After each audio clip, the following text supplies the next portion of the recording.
আমরা আজকে দেখতে চলেছি অ্যাসিনক্রোনাস ফাংশন এবং কতদিন যা দেখলাম অর্থাৎ কিভাবে একটা ফাংশন তৈরি করতে পারি এবং সেটা এপিআই টু থেকে কিভাবে আমরা কল করতে পারি আজকে মোর ডিটেইলস আমরা একটু দেখব।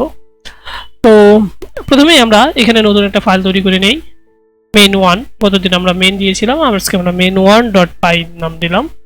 এখন নতুন একটা ফাইল তৈরি করে নিলাম, সেখানে আমরা প্রথমেই ইম্পোর্ট করে নিব ফার্স্ট এপিআই এবং একটা অ্যাপ তৈরি করে নিব।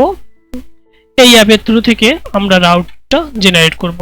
তার আগে আমরা নতুন একটা তৈরি করে নেই ডেভ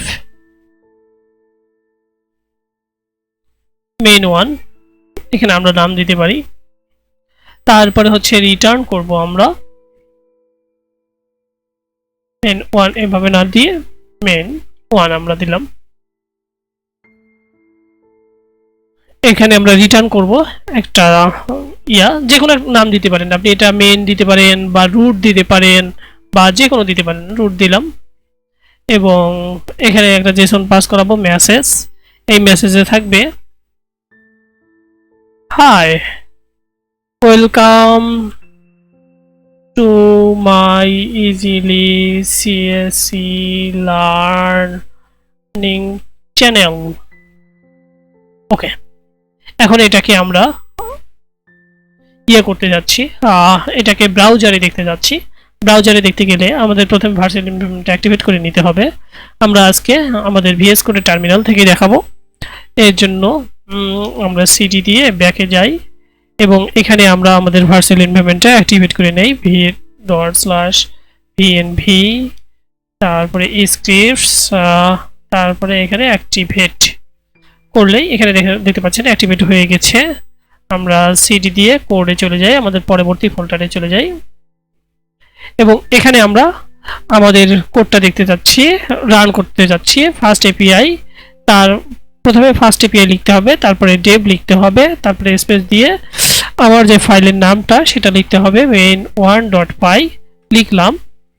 লেখার সাথে সাথে দেখতে পাচ্ছেন যে এখান থেকেই রান করতেছে অ্যাপ্লিকেশন থেকেই, বাট আমরা তো আমাদের ফাইলে কোনো রুট দেই নাই, সেজন্য এখান থেকে কিছুই পাচ্ছি না, ডিটেল নট ফাউন্ড বলতেছে।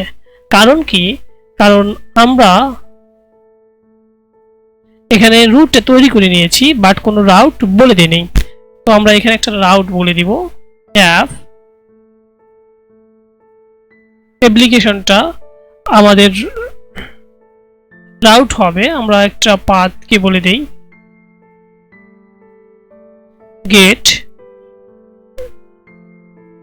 তারপরে এখানে আমরা হোমের গেটটা বলে দেই। ওকে, এখন যদি আমরা আবার রান করি, আমার যে কোডটা ছিল সেটা আবার স্টপ করে নেই এবং আবার রান করি এখানে। এখন যদি আমরা যাই এখানে, আগে আমরা দেখলাম যে কোনো কিছু দেখাচ্ছে না, এবার রাউট দেওয়ার পরেই দেখতে পাচ্ছেন যে রাউটে খুব সুন্দরভাবে আমরা যা মেসেজ দিয়েছি তা ইস্যু করতেছে। এখানে দুইটা রাউট রয়েছে এবং আরেকটা রাউটে আমরা এখান থেকে দেখতে পাচ্ছি যে খুব সুন্দরভাবে ডাটা শো করতেছে। এখানে ক্লিক করলাম, ট্রাই আউটে ক্লিক করলাম এবং এক্সিকিউট করলাম। দেখতে পাচ্ছেন আমরা মেসেজ দিয়েছি, এটা রেসপন্স বডিতে খুব সুন্দরভাবে দেখাচ্ছে এবং কোড আমাদের 200। তো আমরা এই যে ইউআরএলটাই যে কোনো জায়গায় ইউজ করতে পারবো। বোঝা গেছে? আমরা পরবর্তী পর্বে দেখব এই যে রাউটটা কিভাবে আরো মোর একুরেট করা যায় এবং অন্য যে কোনো রাউট আমরা কিভাবে ডাইনামিক্যালি হ্যান্ডেল করতে পারি সেটা। থ্যাঙ্কস।